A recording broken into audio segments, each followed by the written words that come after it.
All right, 7th grade. So here we are on Giver Chapter 12, discussing what happens in this chapter. If you've not read Chapter 12, pause this video, go read Chapter 12, come back here. All right, now that you've done that, come back. This chapter opens, Jonas tells his first lie. Now, it's a lie of omission. Jonas doesn't even think of it as a lie. It's not a lie of commission. The main difference between a lie of omission, you leave out a key detail that obscures the truth. Versus a lie of commission, you actively tell something false.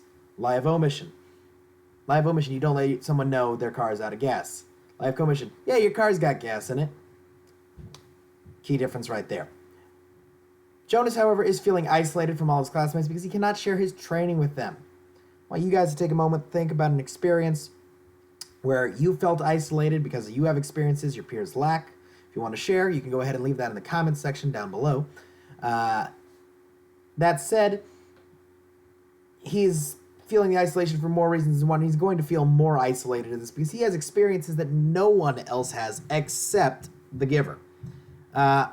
In poor Gabe the baby's status, he's having trouble sleeping through the night. It's irritated Jonas's parents, which you might be thinking, well, that's kind of ridiculous. He's a baby. I want you to think they've never had to deal with keeping an infant asleep through the night. Jonas's father may work as a nurturer, but he's the day crew. He doesn't have to keep the baby asleep during the night. So he has no experience with this either. And speaking as someone who has 9 younger siblings and having observed my parents when they've had to deal with siblings who don't sleep, it can put them in a little bit of a bad mood because they're overtired. Jonas talks about the giver and about this experience after being unable to share it with Fiona. Fiona, several times during their ride over, is trying to find out what's going on, doesn't say anything because she doesn't want to be rude. The giver explains, however, when Jonas notices something about Fiona's hair, that he is starting to see beyond, and I put that in all caps because it's kind of a key concept. I'm treating it as a proper noun. The giver explains that he's seeing color for the first time.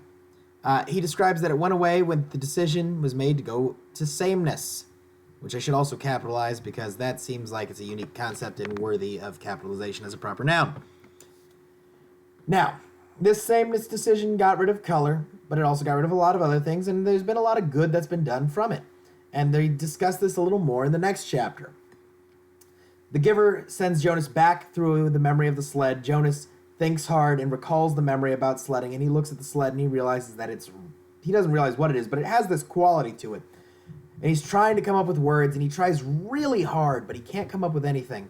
And the giver finally tells him he's seeing color. This is the color red. He gets excited by this and all the colors that are out there.